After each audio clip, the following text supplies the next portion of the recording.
Hey guys, what's up? Alright, it's Double Deuce back.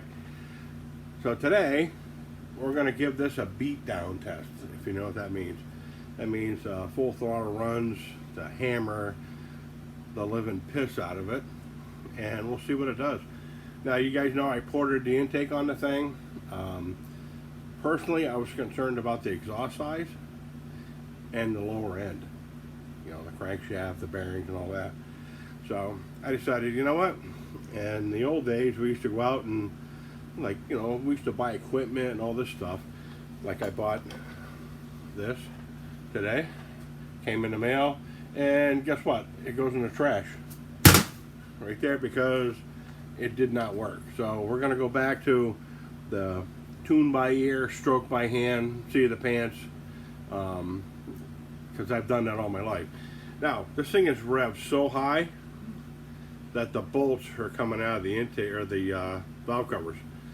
So, you know, and guess what? It stayed together until it ran out of fuel. So, anyways, I'm working on a clutch system too. This thing is amazing, amazing. That's all I have to say. It's just something that's just like I'm speechless over this thing. So, anyways, a little porting, a little fine tuning, a little tweaking. Stay tuned, and I'll show you how to build this thing into something real. It's actually pretty real now. Just with the intake ports and the smaller exhaust on this thing brings massive amounts of torque out of this thing. Even though they're not tuned headers, I was going to do a set of tuned headers, but stay tuned, guys, and watch the run video. Don't buy one of those RPM checkers and all that. Just bring a heat checker to the table, because if you watch the video, this thing is empty. I boiled this thing out and I kept on hammering on it, and I just walked away and snapped the throttle open. So let me know what your thoughts are. Like, you know, it is what it is, but this is my job. This is what I do, you know. I mean, growing up, all we had was junk to work with. Junk. Total junk out of a junkyard. And we had to go win money with it, you know, make money with it, you know. And, you know, to this day, I still got that seat of the pants technology. So, anyways, man, love to all. Watch the video. Comment, like, share, subscribe if you want. Let me know what you think. And I'll hit you up at the end, okay? Peace.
Out of fuel. This is a piece of shit. This doesn't work either. I want to test your RPM, but I guess I ain't gonna. Thanks for watching, guys.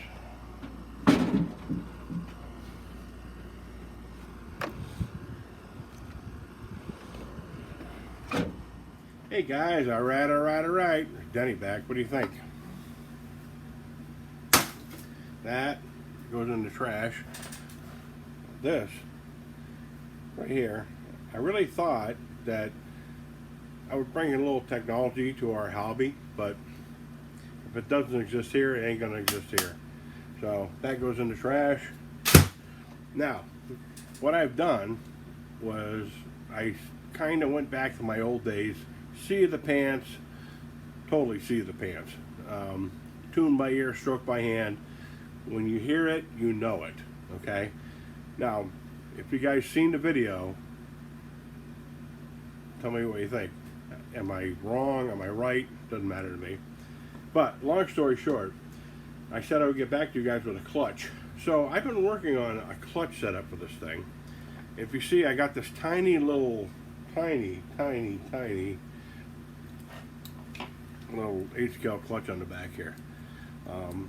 Yeah, I don't think it's gonna do. Like, this thing puts out some really cool power, man. It's like, and I don't know how long it's gonna last. Nobody knows, you know, but sorry, I got a cold. Damn. Yeah, there we go. Yes, I sick as hell. Still, I'm still on the build, guys. You know what I mean? That's what I do.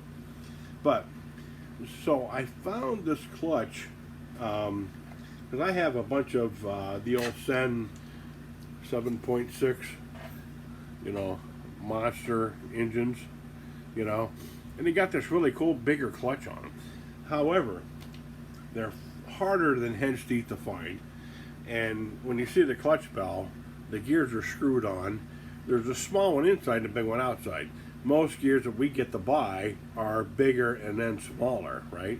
However, I don't know, like they went brushless, so I don't know if these things are even around anymore. So I found this crazy super lightweight 3-shoe clutch on eBay.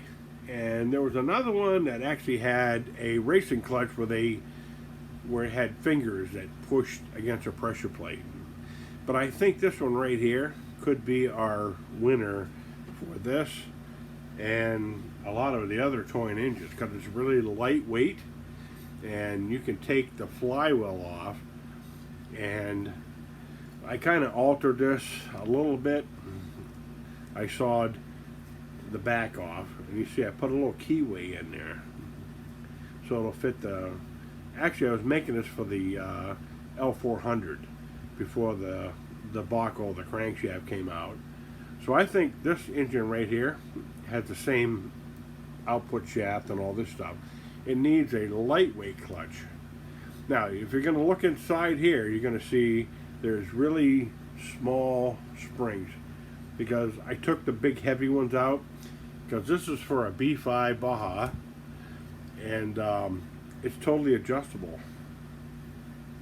Right here, you got these little adjustment screws in the shoes, and then if you look down the shoe, you'll be able to see it comes into just a bar with a spring.